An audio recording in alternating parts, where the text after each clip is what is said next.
प्यारे बच्चों, आप सभी का हमारे YouTube channel science with Alam sir में बहुत बहुत स्वागत है। मैं आपसे PYQ डिस्कस कर रहा था पिछले साल के क्वेश्चन। तो पिछली मेरी आधे घंटे की वीडियो थी, उसके बाद मैं आपसे यहाँ पर आगे डिस्कस कर रहा हूँ और आपको यहाँ पर मैं सिर्फ वही क्वेश्चन बताऊंगा जो पिछले साल आए हुए हैं। और आप देखना पेपर में ज़्यादातर क्वेश्चन या तो इसी तरह के होंगे या यही क्वेश्चन होंगे, इसलिए आप बहुत ध्यान से इन चीज़ों को देखें और इन क्वेश्चनों को तैयार करें। वीडियो को पूरा देखें। आप देखिए, हमारा अगला क्वेश्चन है कि वुड्स अभिक्रिया का रासायनिक समीकरण लिखिए। देखो बच्चों, दो, ये पहले भी बता चुका हूं मैं इससे पिछली वीडियो में, 2 एल्किल हैलाइड है, 2 सोडियम परमाणुओं की उपस्थिति में, शुष्क ईथर की उपस्थिति में ये 2 Na के साथ 2X चले जाएंगे, 2 R आपस में मिल जाएंगे और क्या हो जाएगा, एल्केन बन जाएगी। मैंने बताया था कि यह अभिक्रिया कार्बन श्रृंखला के आरोहण में प्रयुक्त की जाती है। अगला क्वेश्चन है, प्रकाशिक समावयवता की परिभाषा लिखिए। यानी ऐसे यौगिक जिनके अणुसूत्र तो क्या होते हैं, समान होते हैं, लेकिन उनके प्रकाशिक गुण अलग अलग होते हैं। एक प्रकाश को क्लॉकवाइज घुमाता है तो एक प्रकाश को एंटी क्लॉकवाइज घुमाता है। जो प्रकाश को क्लॉकवाइज घुमाता है उसे कहा जाता है स्मॉल डी रूप, और जो प्रकाश को एंटी क्लॉकवाइज घुमाता है उसे कहा जाता है एल रूप। तो डी और एल रूप जो होते हैं वो बेसिकली एक ही अणु के 2 रूप होते हैं। जो प्रकाश को क्लॉकवाइज घुमाता है उसे डी या प्लस कहा जाता है, और जो एंटी क्लॉकवाइज घुमाता है उसे एल या माइनस कहा जाता है। ये दोनों एक दूसरे के क्या कहलाते हैं, प्रकाशिक समावयवी कहलाते हैं। अगला क्वेश्चन है, ब्यूट 2 इन के ज्यामितीय समावयवियों की संरचना बनाइए। तो देखो ये ब्यूट 2 इन है, 2 इन का मतलब कार्बन नंबर 2 पर डबल बॉन्ड है। अब इस कार्बन से और ये कार्बन दोनों डबल बॉन्ड से आपस में जुड़े हुए हैं। इस कार्बन से 2 समूह जुड़े हैं, एक मेथिल है और एक हाइड्रोजन है। इस कार्बन से भी 2 समूह जुड़े हुए हैं, मेथिल है और हाइड्रोजन है। यानी इस कार्बन से मेथिल और हाइड्रोजन, इस कार्बन से मेथिल और हाइड्रोजन। अगर समान समूह एक तरफ है तो सिस हुआ, और अगर समान समूह विपरीत तरफ है तो ट्रांस हुआ, है ना, यानी विपक्ष रूप हुआ। अगला क्वेश्चन है, बेंजोइल क्लोराइड में हेलोजन परमाणु से बंधित कार्बन की। तो बेंजोइल क्लोराइड किसे कहते हैं कि अगर CH2Cl बेंजीन रिंग से जुड़ा हो तो इस कार्बन से 4 सिग्मा बंध बने हुए हैं, एक ये वाला 2 और 2 हाइड्रोजन के 4 सिग्मा बंध बने हुए हैं। तो चूंकि 4 सिग्मा बंध हैं, इसलिए यहां पर जो संकरण होगा वो कौन सा होगा, sp3, 3 और 1 4। अगला क्वेश्चन है, एलिल क्लोराइड में हेलोजन परमाणु से बंधित कार्बन की संकरण अवस्था लिखिए। तो देखो बच्चों, एलिल क्लोराइड किसे कहते हैं, अगर डबल बॉन्ड से जुड़े हुए कार्बन से, देखो डबल बॉन्ड से जुड़े हुए कार्बन से जो कार्बन जुड़ा है वो कार्बन एलिलिक कार्बन कहलाता है, और उससे हेलोजन जुड़ा हुआ है तो ऐसे हेलाइड कहलाते हैं एलिलिक हेलाइड। तो इस एलिलिक हेलाइड में जो ये वाला कार्बन है जिससे हेलोजन जुड़ा है, इससे 4 सिग्मा बंध जुड़े, 1 2 3 और 4, तो ये भी कौन सा हुआ, sp3 संकरित हुआ।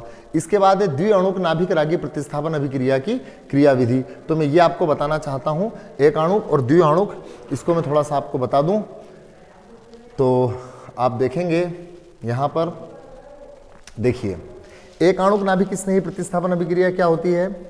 एक आणुक नाभिक स्नेही प्रतिस्थापन अभिक्रिया जो होती है SN1, जिसे हम कहते हैं SN1। तो प्यारे बच्चों, SN1 में क्या होगा, जैसे कि ये SN1 सबसे अच्छी तरह 3 डिग्री दिखाते हैं। क्यों दिखाते हैं, मैंने आपको बताया था, इसलिए दिखाते हैं क्योंकि 3 डिग्री जो होते हैं इनसे बना हुआ carb cation plus I effect के कारण सबसे ज़्यादा स्थायी होता है। तो ये 3 डिग्री एल्किल हैलाइड है। तो पहले चरण में, जो कि उत्क्रमणीय चरण होता है, इस पहले चरण के अंदर कार्बन और हेलोजन के बीच का बॉन्ड टूटेगा और एक समतल कार्ब कैटायन बनेगा, यानी Cl- निकला और एक कार्ब कैटायन बन गया। इसकी आकृति कैसी होगी, समतल होगी। अगले चरण में क्या होगा कि इस समतल कार्ब कैटायन से एक नाभिक स्नेही जुड़ेगा OH-। तो अब ये OH- इस तरफ भी जुड़ सकता है, इस तरफ भी जुड़ सकता है, मतलब OH- उस तरफ भी जुड़ सकता है जिधर से हेलोजन हटा है। अगर ये OH- वहीं जुड़ता है जहां से हेलोजन हटा था, यानी अवशिष्ट समूह हटा था, तो बनने वाले उत्पाद की जो संरचना होगी वो बिल्कुल क्रियाकारक की तरह से होगी, यानी ये होगी। जैसी संरचना आप देख रहे हैं क्रियाकारक की है, वैसी ही संरचना किसकी है, उत्पाद की है। तो अगर ऐसा हो तो इसे कहा जाएगा धारण, यानी धारण से बना हुआ प्रोडक्ट है। लेकिन ये OH इधर से भी जुड़ सकता है। अगर ये OH इधर से जुड़ता है तो स्ट्रक्चर क्या हो जाएगी, बिल्कुल उल्टी हो जाएगी।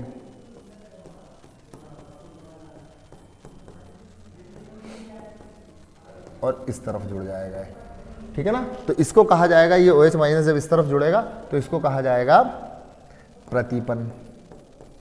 यानी SN1 में, SN1 दो चरण में होती है, ये चरण नंबर फर्स्ट है और ये चरण नंबर सेकंड है। चरण नंबर फर्स्ट में कार्ब कैटायन बनेगा, फिर इस कार्ब कैटायन से नाभिक स्नेही जुड़ेगा, नाभिक रागी जुड़ेगा। तो नाभिक रागी के जुड़ने की संभावना दोनों तरफ है, यानी उस तरफ भी है जिधर से अवशिष्ट समूह यानी Cl हटा था, अगर वहीं पर नाभिक रागी जाके जुड़ जाता है तो बनने वाला प्रोडक्ट की जो स्ट्रक्चर होगी, जो संरचना होगी, जो विन्यास होगा, वो विन्यास बिल्कुल क्रियाकारक की तरह होगा। तो क्रियाकारक की तरह का विन्यास वाला जो प्रोडक्ट मिलेगा, इसको, इस प्रोडक्ट के बनने को हम कहेंगे धारण। और ये जो क्रियाकारक अगर ये D है तो ये भी क्या होगा, D होगा। लेकिन अगर इसके 100 अणु हैं तो 100 में से 50 तो ऐसे बनेंगे, क्योंकि 50 में तो OH माइनस उधर से जुड़ जाएगा जाके जिधर से अवशिष्ट समूह हटा था। लेकिन 50% अणुओं में ये OH अपोजिट डायरेक्शन में भी जुड़ने की पॉसिबिलिटी है इसकी, इस कार्ब कैटायन से अपोजिट डायरेक्शन में। तो अगर ये इधर जाके जुड़ता है तो विन्यास क्या हो जाएगा, उल्टा हो जाएगा, जिसे विन्यास का प्रतिपन या वाल्डन इन्वर्जन कहते हैं। और इस प्रतिपन के बाद जो पदार्थ, जो प्रोडक्ट बनेगा, वो प्रोडक्ट का प्रकाशिक गुण जो होगा, अगर इसका D है तो इसका L है, मतलब ये प्रकाश को क्लॉकवाइज घुमाएगा तो ये एंटी क्लॉकवाइज घुमाएगा। ये तो हो गई क्या, SN1। और SN2 में क्या होता है कि जैसे, अब मैं आपको SN1 में लगे हाथ एक बात और बता देता हूं कि SN1 वो अच्छी तरह दिखाएंगे जिनका कार्ब कैटायन सबसे ज्यादा स्थायी है। तो सबसे ज्यादा स्थायी कौन होता है, 3 डिग्री, उससे कम स्थायी 2 डिग्री, उससे कम स्थायी 1 डिग्री। तो SN1 में जो क्रियाशीलता का बढ़ता हुआ क्रम है वो ये है, सबसे ज्यादा क्रियाशील कौन होगा, 3 डिग्री होगा, और सबसे कम क्रियाशील कौन होगा, 1 डिग्री होगा।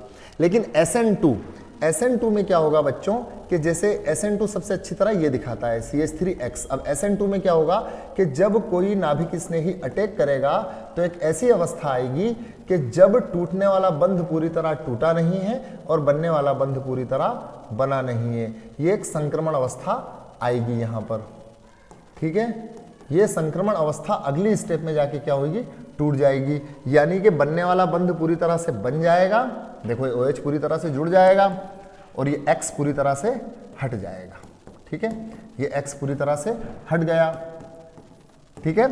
तो अब क्या हुआ, जैसा विन्यास इसका था, अब इसका विन्यास कैसा था CH3X का, इसका विन्यास बच्चों इस तरह का था, है ना। इसमें देखो X इस तरफ था कि नहीं था, तो इसका विन्यास ऐसा था, लेकिन बनने वाला प्रोडक्ट क्या हुआ, बिल्कुल उल्टा बना। यानी यहां पर 100% क्या हुआ, प्रतिपन हुआ। इसका क्या मतलब है, 100% प्रतिपन का मतलब है अगर ये D रूप वाला क्रियाकारक था, यानी ये प्रकाश को क्लॉकवाइज अगर घुमाता था, तो ये L रूप वाला प्रोडक्ट बनेगा, यानी ये प्रकाश को कैसे घुमाएगा, एंटी क्लॉकवाइज घुमाएगा। तो ये कौन सी क्रियाविधि हुई, ये SN2 क्रियाविधि हुई। और SN2 क्रियाविधि में सबसे ज्यादा क्रियाशील कौन होगा, जिसमें त्रिविम बाधा सबसे कम होगी। तो सबसे कम त्रिविम बाधा किसमें है, CH3X में, क्योंकि कार्बन से जुड़े हुए तीनों समूह बहुत छोटे हैं। इससे कम त्रिविम बाधा किसमें है, 1 डिग्री में, और इससे कम त्रिविम बाधा 2 डिग्री में, और सबसे कम त्रिविम बाधा 3 डिग्री में। तो ये है SN2 का बढ़ता हुआ क्रम, SN2 के प्रति क्रियाशीलता का बढ़ता हुआ क्रम है ये, ठीक है ना। तो ये थोड़ा सा मैंने यहाँ पर एक्सप्लेन कर दिया क्योंकि इसकी जरूरत थी यहाँ पर। अब अपन वापस अपने पिछले PYQ पे आ जाते हैं, जो क्वेश्चन अपने चल रहे हैं, SN1 SN2 हो गई है, ठीक है। एथिल आइसोथायोसाइनेट का रासायनिक सूत्र, तो एथिल आइसोथायोसाइनेट का रासायनिक सूत्र क्या होता है, CH3CH2 NCS आएगा यहाँ पे, NCS। तो अब CH3CH2 को अपन लिखेंगे C2H5 और NCS, तो इस कार्बन को भी जब हम इधर काउंट करेंगे तो C3H5 और NC, ये होगा इसका, ठीक है। इसके बाद है सर्वाधिक विद्युत ऋणी, तो दुनिया में सर्वाधिक विद्युत ऋणी तत्व कौन है, निर्विवाद रूप से दुनिया का जो सर्वाधिक विद्युत ऋणी तत्व है वो कौन सा है, फ्लोरीन है। याद रखना है आपको, ये फ्लोरीन है, ठीक है। और फ्लोरीन के बाद सबसे नंबर 2 पर विद्युत ऋणता किसकी है, ऑक्सीजन की, और फिर नाइट्रोजन की। तो आपको याद रखना है, फोन मेरी आंखों में आंसू का सितारा झिलमिलाया है, तुम्हारा फोन आया है, तुम्हारा फोन आया है, ठीक है ना। तो ये याद रखना आपको। इसके बाद क्लोरोबेंजीन में हैलोजन परमाणु से संबंधित कार्बन परमाणु की संकरित अवस्था कौन सी है, तो देखो क्लोरोबेंजीन। अब क्लोरोबेंजीन क्या होती है मैं आपको बताता हूं, जरा सा इसको एक्सप्लेन करके देखना प्यारे बच्चों। ये हो गई बेंजीन। अब बेंजीन का हर कार्बन जो होता है ये sp2 संकरित होता है, क्योंकि अल्टरनेट डबल बॉन्ड होते हैं, और ये क्लोरीन है, तो इस कार्बन से जुड़ी है, तो ये कौन सा संकरित है, sp2। का आंसर कौन सा होगा, sp2 होगा। क्लोरोबेंजीन, ये गलत दे रखा है यहाँ पे, sp3 नहीं होगा, ठीक है। क्लोरोबेंजीन में हैलोजन परमाणु से संबंधित कार्बन परमाणु की संकरित अवस्था sp2 होगी, ध्यान रखना, ठीक है।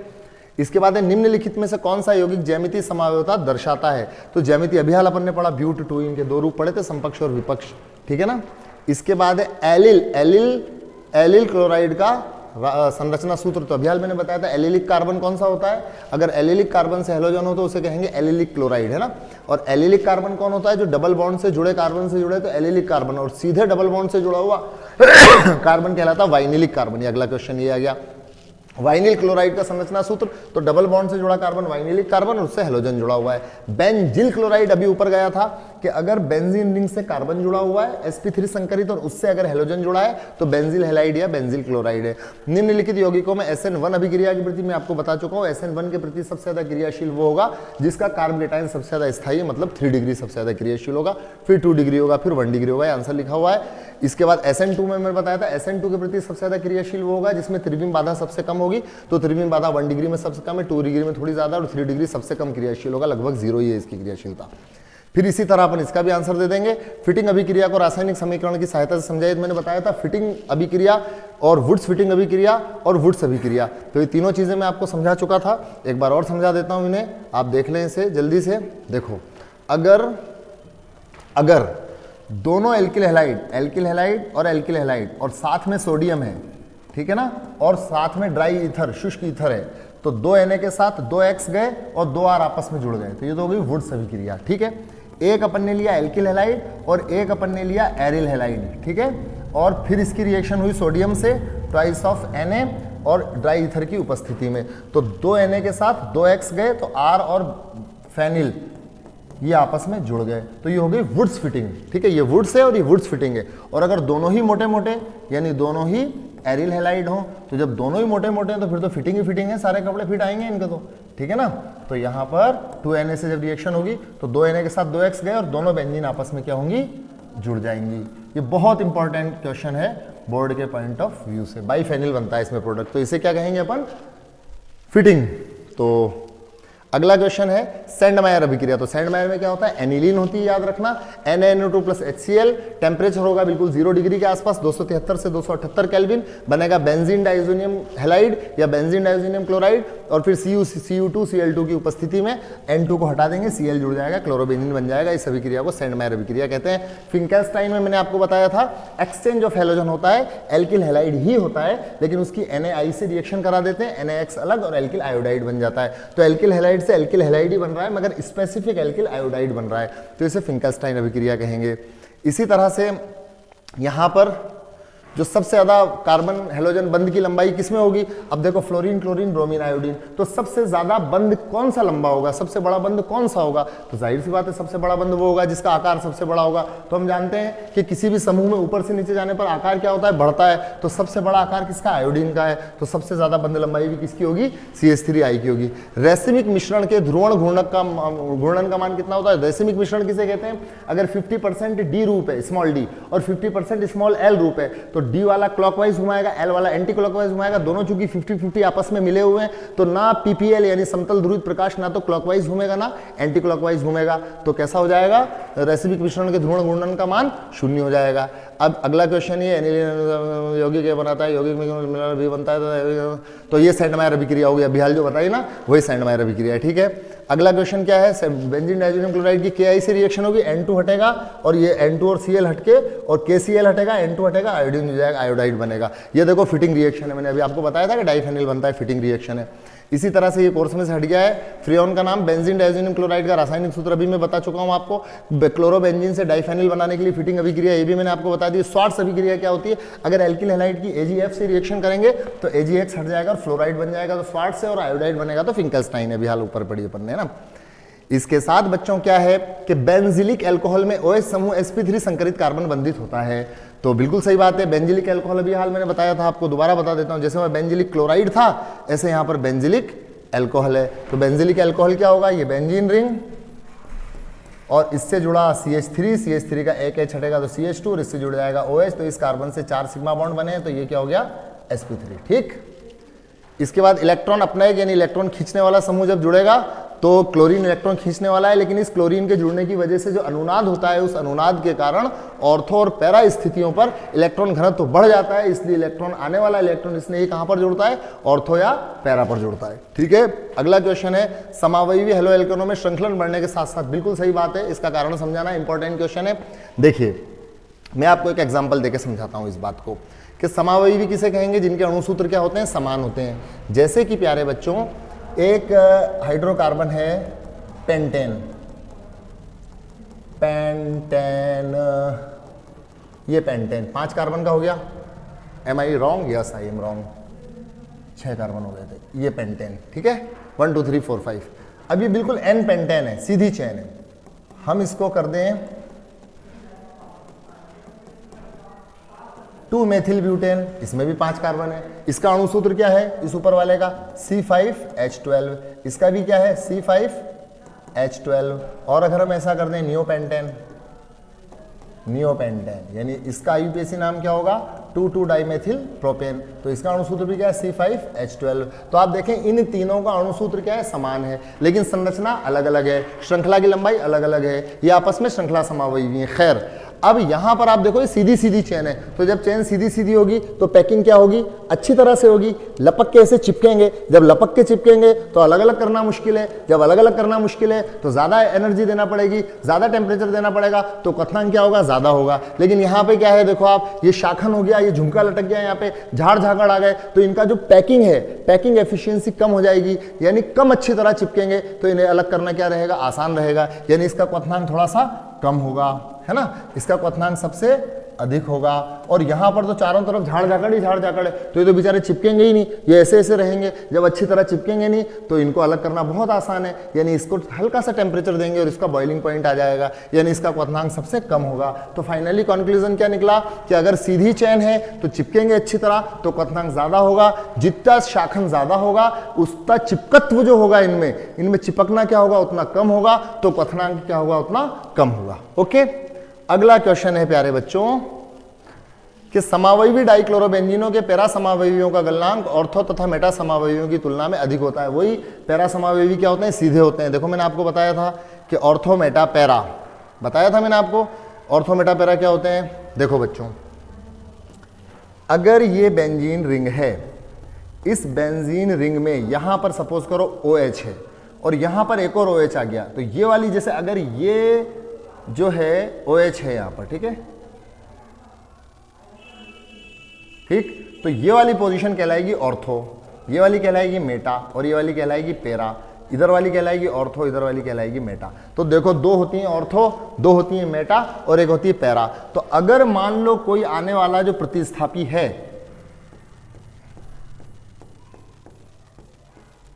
वो यहां पर है, जैसे इसने क्या कहा, डाइक्लोरोबेंजीन, तो अपन डाइक्लोरोबेंजीन ले लेते हैं, ये होगी बेंजीन रिंग। अब ये तो हुआ क्लोरोबेंजीन और ये हुआ डाइक्लोरोबेंजीन, तो ये तो ऑर्थो डाइक्लोरोबेंजीन है ना। इसी तरह से हम कर सकते हैं इसे, ये हो गया, ये मेटा डाइक्लोरोबेंजीन है और ये क्या हो गया, ये हो गया पैरा डाइक्लोरोबेंजीन। तो देखो इसकी स्ट्रक्चर बिल्कुल सम्मित है, यानी पैकिंग अच्छी तरह होगी, यानी इसका क्वथनांक सबसे ज्यादा होगा। अगला क्वेश्चन है, किसी ध्रुवण घूर्णक यौगिक का रैसिमिक मिश्रण सदैव ध्रुवण घूर्णक। खैर इसका जो भी क्वेश्चन है, इसका आंसर ये है कि जो रेसिमिक मिश्रण होगा, रेसिमिक मिश्रण का मतलब 50% उसमें डी रूप हो, स्मॉल डी, और 50% स्मॉल एल हो, तो इसका जो घूर्णन रहेगा, ध्रुवण घूर्णनता रहेगी, इसकी प्रकाशीय घूर्णक रहेगा, वो क्या रहेगा, 0 रहेगा, ठीक है, अघूर्णक हो जाएगा। ये बेंजिलिक अभियाल बता दिया, ये भी बता दिया, ये पेज मुझे लग रहा डबल आ गया है, ठीक है ना। चलिए अब यहां पर देखो बेंजीन डाइज़ोनियम क्लोराइड की, ये भी मैंने बता दिया आपको, ये मैंने बताया था आपको फिटिंग रिएक्शन है। ये देखो क्लोरोएथेन से एथीन, बहुत इंपॉर्टेंट क्वेश्चन है, डाइक्लोरोएथेन से, अच्छा क्लोरोएथेन से इन्होंने क्या प्राप्त करना है, एथीन प्राप्त करना है, तो क्लोरोएथेन से एथीन, ठीक है, ये CH3 ये CH3 है ना, CH2H CH2, तो ये क्लोरोएथेन है। अब मैंने आपको बताया था एल्कोहलिक KOH, याद रखना प्यारे बच्चों, एल्कोहलिक KOH का फंक्शन क्या होता है, एल्कोहलिक KOH क्या करता है, -HX, तो यहां से H गया और यहां से X गया, तो CH2 डबल बॉन्ड CH2, ये बन गई क्या, एथीन, ठीक है।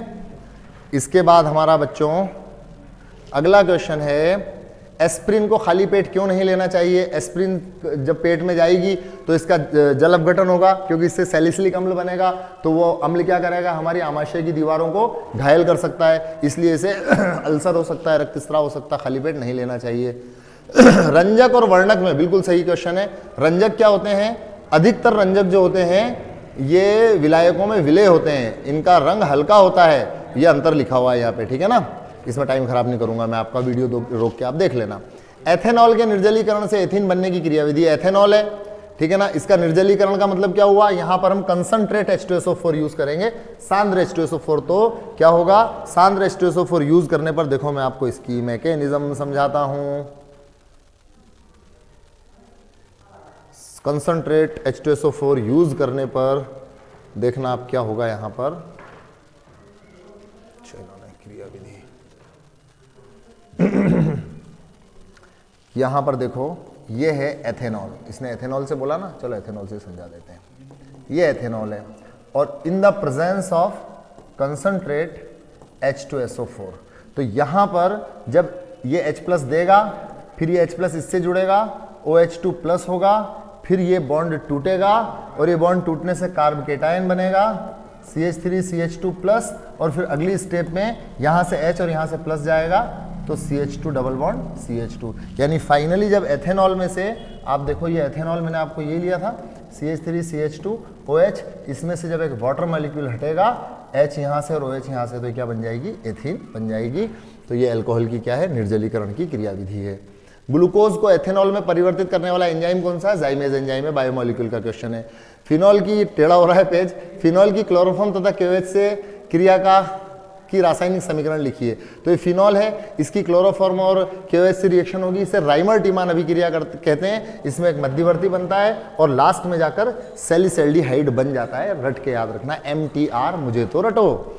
मेथेनॉल से एथेनॉल, देखो प्यारे बच्चों, ये मेथेनॉल है, इसकी PCl5 से जब रिएक्शन करेंगे हम, तो देखो क्या होगा, यहां से एक Cl जाएगा और यहां से एक H जाएगा, यहां से एक H और यहां से एक Cl, तो निकल गया HCl, यहां का O और यहां से एक Cl और अलग निकालो तो बचेगा PCl3, ये O इस P के साथ जुड़ेगा, POCl3 निकलेगा, और जो यहां से Cl निकाला था वो यहां जुड़ जाएगा, तो ये मेथिल क्लोराइड बन जाएगा। और मेथिल क्लोराइड की ये वुड्स अभिक्रिया है, तो क्या बन जाएगा, एथेन बन जाएगा। और एथेन का क्लोरीनीकरण करेंगे, वो एथेन बना, उसका क्लोरीनीकरण करेंगे तो क्या बन जाएगा, एथिल क्लोराइड बन जाएगा। और इसकी एक्वस KOH से रिएक्शन कर देंगे तो क्या बन जाएगा, एथेनॉल बन जाएगा। मैं आपको एक बार वैसे भी करके बता देता हूँ अलग से, ताकि आप इसका स्क्रीनशॉट ले सकते हैं, देखना क्या था वो रिएक्शन, क्वेश्चन क्या था, अरे यार, मेथिल क्लोराइड से मेथेनॉल से एथेनॉल था शायद, जो भी हो, जब मुझे मैं भूल गया क्वेश्चन क्या था, देख लो अभी तक। ये मेथेनॉल है, ठीक है, इस मेथेनॉल से आपको बनाना है एथेनॉल, सपोज करो यही क्वेश्चन हो, मेथेनॉल से एथेनॉल। तो सबसे पहले आप क्या करें, इस मेथेनॉल की रिएक्शन करें PCl5 से। ये जो आपका 6th चैप्टर है, उस 6th चैप्टर में जो एल्किल हैलाइड बनाने की विधियां हैं, उन एल्किल हैलाइड बनाने की विधियों में पहली विधि है आपकी अल्कोहल से एल्किल हैलाइड बनाना। उस अल्कोहल से एल्किल हैलाइड बनाने की विधि में ये रिएक्शन है। आपको इसमें बाई प्रोडक्ट नहीं लिखना है, मेथेनॉल की रिएक्शन PCl5 से करेंगे तो डायरेक्ट आप क्या बनाएं, CH3Cl बनाएं और फिर यहां पर सोडियम लें। अब यूं नहीं कि आप दो दो करें, कोई जरूरत नहीं है, बस सोडियम है तो ऑटोमेटिक वुड्स अभिक्रिया है in the presence of dry ether. आप यहां पर ऐसे भी कर सकते हैं, या सोडियम ले लें या फिर यहां पर लिख दें सोडियम एंड ड्राई ईथर, शुष्क ईथर, दोनों लिया तो 2 Cl हटेंगे और 2 CH3 आपस में जुड़ जाएंगे, तो ये बन गई एथेन। नाम सबके लिखना है नीचे। फिर इसका क्लोरीनीकरण होगा in the presence of H-, तो क्या बन जाएगा, CH3 CH2 Cl। और फिर इसकी रिएक्शन किससे हो जाएगी, एक्वस KOH से। मैंने बताया था आपको, एक्वस KOH, X हटाकर OH जोड़ेगा, X हटेगा OH जुड़ जाएगा, क्या बन गया, एथेनॉल बन गया। इस तरह आप मेथेनॉल से क्या बना सकते हैं, एथेनॉल। और वो देख ले, यही था क्वेश्चन, यही था साहब, मेथेनॉल से। पेट्रोल के स्थान पर प्रयुक्त अल्कोहल एवं ईथर का मिश्रण क्या कहलाता है, नेटेलाइट कहलाता है, ठीक है। ये फिनॉल से पैराहाइड्रोक्सी बेंजल्डिहाइड कैसे प्राप्त करेंगे, देखो फिनॉल है, फिनॉल से पैराहाइड्रोक्सी बेंजल्डिहाइड, ये रिएक्शन यहाँ पे लिखी हुई है, ये फिनॉल है, इस फिनॉल की रिएक्शन हम करेंगे CaCl3 मतलब क्लोरोफॉर्म से, तो ये मध्यवर्ती बनेगा। और फिर इससे हम इस मध्यवर्ती से जब NaOH रिलीज होगा तो फिर NaOH रिलीज होने पर ये फाइनली जो आपका पैराहाइड्रोक्सी बेंजल्डिहाइड बन जाएगा। रिएक्शन आप देख लेना, बुक के अंदर भी है। अब ये एथेनॉल की PCl5 से रिएक्शन में आपको बता ही चुका हूँ, है ना, कि एल्किल हैलाइड बनता है, अभी ऊपर बताई मैंने। इसके बाद है फिनॉक्साइड आयन की अनुनादी संरचना है, तो अनुनादी संरचना बुक में बनी हुई है, यहाँ पे बनी हुई है, देख लेना एक बार बुक से और कंफर्म कर लेना। अल्कोहल की तुलना में फिनॉल, ये PDF इसलिए यूज कर रहा हूँ कि इसमें सारे क्वेश्चन दे रखे हैं, आंसर अगर इसका सही है तो ठीक है, वरना मैं आपको सही आंसर बता ही रहा हूँ। अल्कोहल की तुलना में फिनॉल अधिक अम्लीय क्यों होते हैं? मोस्ट इंपॉर्टेंट क्वेश्चन है बोर्ड के पॉइंट ऑफ व्यू से। अल्कोहल की तुलना में फिनॉल अधिक अम्लीय इसलिए होते हैं क्योंकि फिनॉल H+ देने के बाद, देखो मैं आपको यहां पे समझाता हूं प्यारे बच्चों, जो करना था कर लिया, अब फिनॉल आ रहे हैं। तो देखो ये है, ये प्यारे अल्कोहल, आप H+ जब देते हो तो आप एल्कोक्साइड आयन बनाते हो, और ये जो है हमारी फिनॉल दीदी, ये फिनॉल दीदी जब H+ देती हैं, इन्होंने H+ दिया तो ये बनाएंगी फिनॉक्साइड आयन। अब आप अस्थायी हो इसलिए आपको H+ देने में बड़ी प्रॉब्लम है, क्योंकि H+ देने के बाद जो आपका एल्कोक्साइड आयन बनता है उसमें अनुनाद होता नहीं है, तो इसकी स्टेबिलिटी भी बहुत कम होती है, तो H+ निकलना बहुत मुश्किल है। यहाँ पर अगर H+ दे भी देंगे तो जो फिनॉक्साइड आयन बनेगा वो अनुनाद के कारण कैसा हो जाएगा? स्थायी हो जाएगा। इसलिए H+ का निकलना आसान है, इसलिए आसानी से H+ देगा, इसलिए क्या होगा? ये ज़्यादा अम्लीय होगा। किससे? अल्कोहल से। ओके बच्चों, अल्कोहल का एक्सट्रीकरण के व्यवस्थित कीजिए। तो सबसे अच्छी तरह एस्टरीकरण कौन करेगा? एस्टरीकरण क्या होता है? अल्कोहल की कार्बोक्सिलिक अम्ल से अभिक्रिया पर जो एस्टर बनता है उसे एस्टरीकरण कहते हैं। तो ये 1 डिग्री सबसे अच्छी तरह देगा, फिर ये 3 डिग्री सबसे कम देगा। अल्कोहलों का क्वथनांक हाइड्रोकार्बन और ईथर से अधिक क्यों होता है? इंपॉर्टेंट क्वेश्चन है बोर्ड के हिसाब से।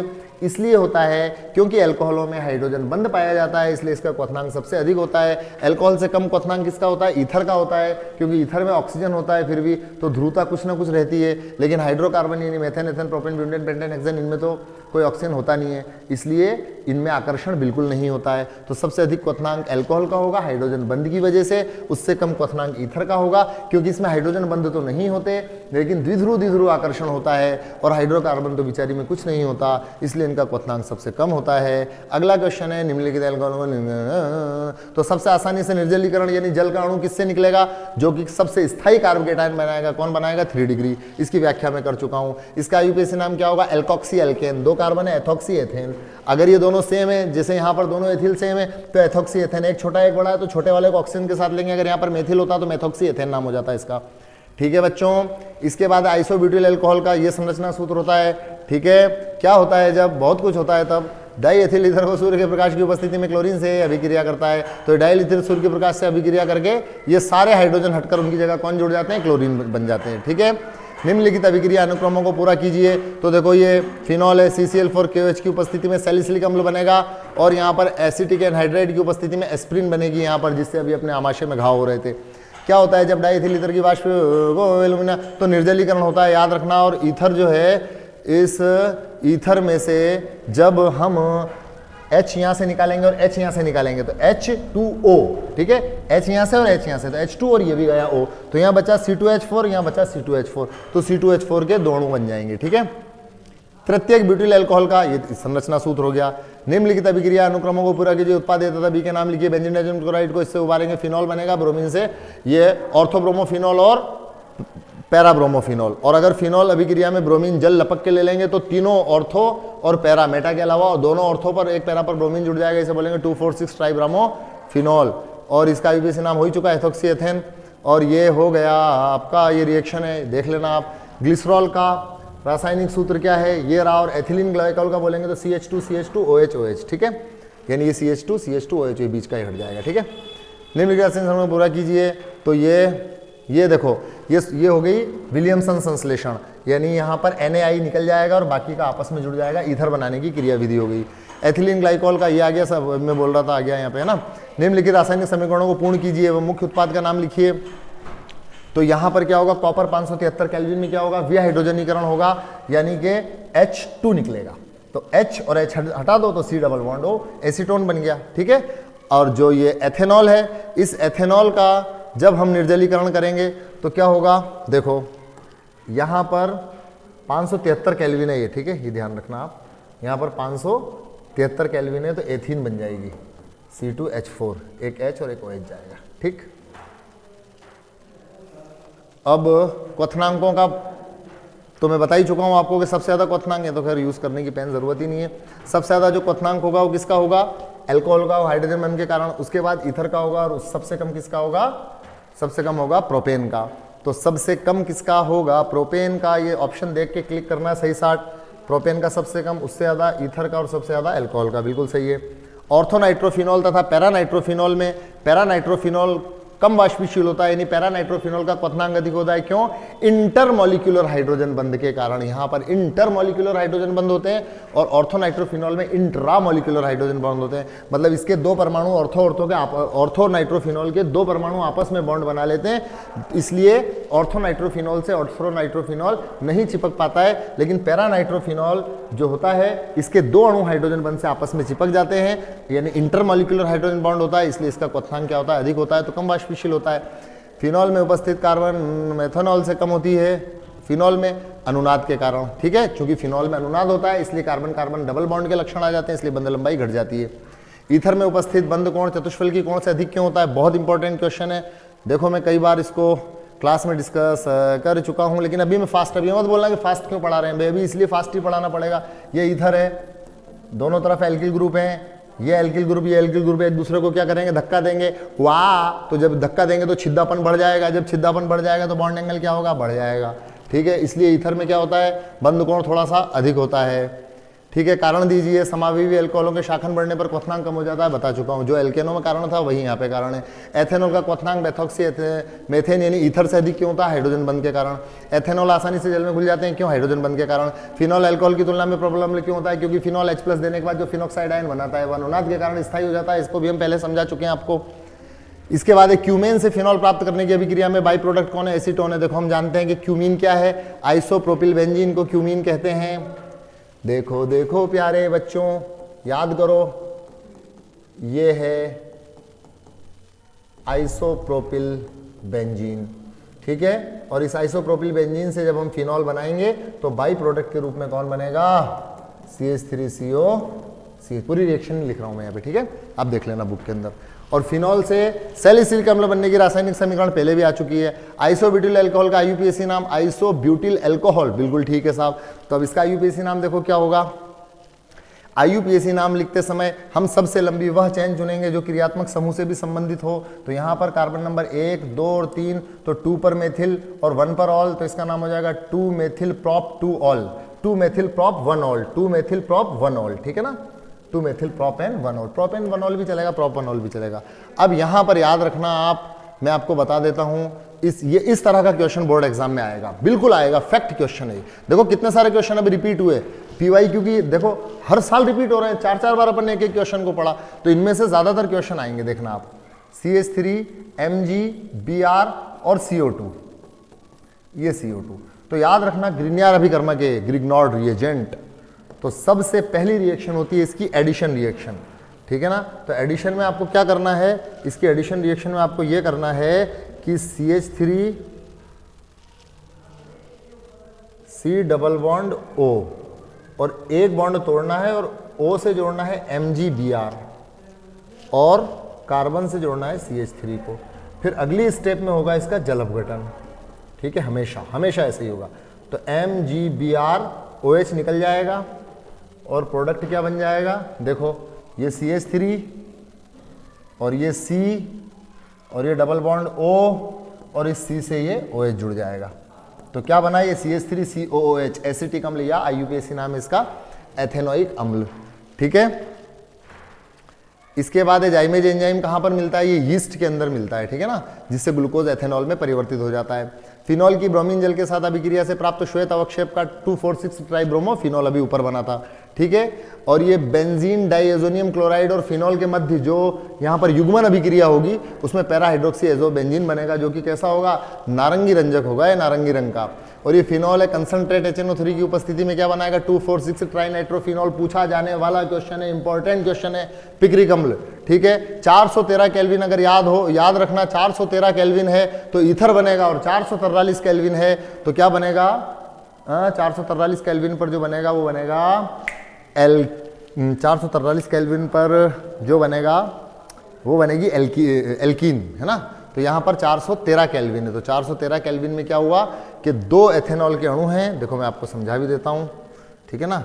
मैं चाह रहा हूँ इनकी लंबी व्याख्या नहीं हो, एज इट इज आंसर दूँ मैं, ठीक है ना। तो ये देखो, ये 2 एथेनॉल हैं, C2H5OH C2H5OH, ये निकल गया आमाकार जल का अणु, मैंगो शेप होता नहीं है, इसे मजाक कर रहा हूँ। तो ये क्या बन गया, ये आपस में जुड़ जाएगा, C2H5O और कौन जुड़ जाएगा, C2H5, ठीक है ना।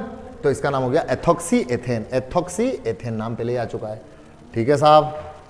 इसके बाद है ओलियम। ओलियम क्या होता है, H2S2O7 होता है। ओलियम का काम है SO3H को जोड़ना, यानी सल्फोनीकरण। तो बेंजीन सल्फोनिक अम्ल बनेगा, इसको NaOH के साथ गर्म करेंगे तो क्या बन जाएगा, फिनॉल। फिनॉल बनाने की विधियां हैं ये, ठीक है। इसके बाद एसीटोन का रासायनिक सूत्र CH3COCH3, ये एसीटोन है, इसका IUPAC नाम प्रोपेनॉन होता है, propanone, propanone. This is the first member of ketone family. Ketone परिवार का पहला सदस्य सम्मित कीटोन है, सबसे छोटा कीटोन है, एसीटोन इसका नाम है और प्रोपेनॉन इसका नाम है, ठीक है। निम्नलिखित यौगिकों को नाभिक रागी प्रतिस्थापन अभिक्रियाओं तो नाभिक इसने ही प्रतिस्थापन अभिक्रियाओं के प्रति सबसे अधिक क्रियाशील कौन होंगे, एल्डिहाइड और कीटोनों में एल्डिहाइड ज्यादा क्रियाशील होते हैं, कीटोन कम क्रियाशील होते हैं। क्यों होते हैं, क्योंकि एल्डिहाइड में त्रिविम बाधा कम होती है ना, और कीटोनों में इसके दोनों तरफ बड़े बड़े एल्किल ग्रुप हैं, इसमें कार्बन के एक ही तरफ एल्किल ग्रुप है, ठीक है ना। तो यहाँ त्रिविम बाधा कम है और यहाँ सबसे ज्यादा है और यहाँ सबसे कम त्रिविम बाधा है, तो सबसे ज्यादा क्रियाशील ये होगा, उससे कम ये होगा और सबसे कम ये होगा।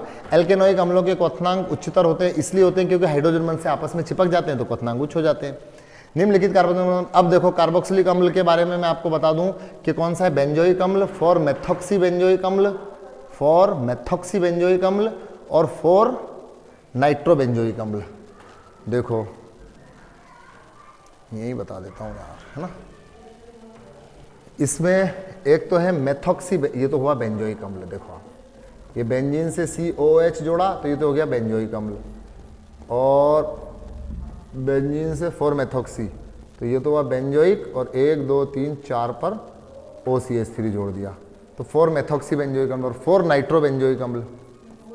तो ये हो गया बेंजोइक अम्ल और ये हो गया नाइट्रो।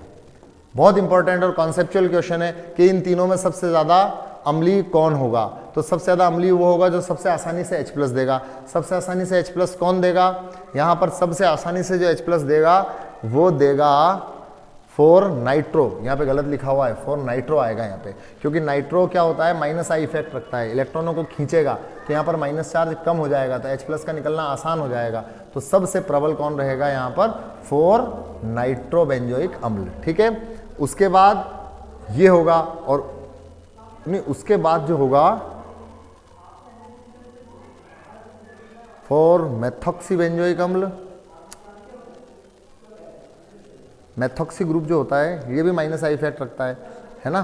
तो सबसे प्रबल तो ये होगा, उससे दुर्बल ये होगा, और सबसे दुर्बल ये वाला होगा, सबसे दुर्बल ये होगा, है ना।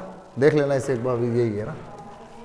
इसके बाद है एल्डिहाइड और कीटोनों में बिल्कुल बहुत पूछा जाने वाला क्वेश्चन है कि एल्डिहाइड जो है ये शिफ अभिकर्मक के साथ गुलाबी रंग देते हैं, फेलिंग विलियन के साथ लाल भूरावक शब्द देते हैं और टॉलेन के साथ सिल्वर दर्पण बनाते हैं, जबकि कीटोन कोई रिएक्शन नहीं करते हैं। इसलिए इस तरह हम अंतर कर सकते हैं किसमें, एल्डिहाइड और कीटोन में। ये देखो आप, ये अभिक्रिया पूर्ण कर देना।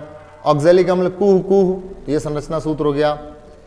एल्डोल संघनन की क्रिया विधि, तो एल्डिहाइड है और दूसरा एल्डिहाइड है, ये आपस में मिलकर ये बनाते हैं, फिर इससे जल का अणु निकलकर ये बनता है, तो ये एल्डोल संघनन है, ठीक है ना। क्रिया विधि नहीं पूछेंगे, खाली रिएक्शन पूछेंगे इसकी, ठीक है। ये याद करना पड़ेगी रिएक्शन, समझा के क्या फायदा इतना लंबा टाइम, बस वो रिएक्शन है जो याद कर लेना, बुक में भी लिखिए, नोट्स में भी लिखिए, यहाँ पे भी लिखिए। डाई एथिल कीटोन का रासायनिक सूत्र लिखिए, तो डाई एथिल और ये कीटोन हो गया। तो इसका IUPAC नाम अगर आपसे पूछे तो क्या कहेंगे आप, 5 कार्बन होगा तो पेंट 3 ऑन हो जाएगा, ठीक है। कॉल्वे विद्युत अपघटन, तो कॉल्वे विद्युत अपघटन यार ये अब कोर्स में से हटा दिया इसे, कॉल्वे विद्युत अपघटन को है नहीं ये, ठीक है ना। सक्सिनिक अम्ल, सक्सिनिक अम्ल याद रखना कि 2 COH और बीच में CH2, तो इसका IUPAC नाम पूछा जाएगा क्वेश्चन में ना, बोर्ड एग्जाम में। ब्यूटेन 1,4 डाइओइक अम्ल, ये मोस्ट इंपॉर्टेंट क्वेश्चन है, इसका ध्यान रखना, मोस्ट इंपॉर्टेंट क्वेश्चन है, और इसमें कंसेप्ट वही -I इफेक्ट वाला अप्लाई होगा। मोस्ट इंपॉर्टेंट क्वेश्चन है प्यारे बच्चों कि अगर निम्नलिखित हेलो अम्लों को उनकी अम्लता के बढ़ते क्रम में व्यवस्थित कीजिए। मैं यहाँ देख लूँ तो उधर साफ साफ लिख देता हूँ, ठीक है। अब इधर देखो आप, देखो यहाँ पर इसने पूछा है कि एक तो CH3COOH, एक CH2 और एक हाइड्रोजन हटाई इसमें से और एक Cl जोड़ दी, और COOH, और एक हो गया CH एक और हाइड्रोजन हटा दी, है ना, एक Cl और जोड़ दिया। और अगर तीनों क्लोरीन कर दें तो पहले तो आप देखो ये हो गया एथेनोइक अम्ल, ये हो गया क्लोरोएथेनोइक अम्ल, ये हो गया डाइक्लोरोएथेनोइक अम्ल, ये हो गया ट्राइक्लोरोएथेनोइक अम्ल। ये ऐसे कह देंगे एसिटिक अम्ल, क्लोरोएसिटिक अम्ल, डाइक्लोरोएसिटिक अम्ल और ट्राइक्लोरोएसिटिक अम्ल। तो अब यहाँ पर जो इस पर माइनस सबसे ज़्यादा होगा, है ना, क्योंकि यहाँ पर मेथिल जुड़ा हुआ प्लस आई इफेक्ट रखने वाला ग्रुप, यहाँ पर क्लोरीन इलेक्ट्रॉन को खींचता है तो इस पर माइनस थोड़ा सा कम हो जाएगा। जब दो दो खींचेंगे तो माइनस थोड़ा और कम हो जाएगा, और जब तीन तीन माइनस आई इफेक्ट वाले क्लोरीन खोजेंगे तो माइनस और कम हो जाएगा। जब यहाँ पर माइनस सबसे कम हो जाएगा तो H प्लस का निकलना सबसे आसान होगा। तो सबसे प्रबल ये, फिर ये, और सबसे दुर्बल कौन होगा, ये वाला होगा। ठीक है, अब देखो बेहद प्यारे बच्चों, थोड़ा सा और बचा है बस ये, कार्बोक्सिलिक अम्ल फिनॉल से अधिक अम्लीय क्यों होते हैं? क्योंकि कार्बोक्सिलिक अम्ल जो कार्बोक्सिलेट आयन बनाते हैं H प्लस देने के बाद वो अनुनाद के कारण स्थायी हो जाता है। ठीक है ना, इसका आंसर मैं आपको दे ही चुका हूँ ना। एल्डिहाइड नाभिक योगात्मक अभिक्रिया में कीटोन से तुलना में इसका मैं पहले जवाब दे चुका हूँ, क्योंकि इनमें त्रिविम बाधा क्या होती है, कम होती है एल्डिहाइडों में। ठीक है, खत्म। ठीक है साहब, बहुत बहुत धन्यवाद। इन दोनों वीडियो को आप अच्छी तरह देखें, और अगर कोई आपको चीज़ अच्छी लगती है या कोई आपको कमी लगती है तो ज़रूर कमेंट करके बताएं। बहुत बहुत धन्यवाद। Thank you very much for this act of kindness. ठीक है मुझे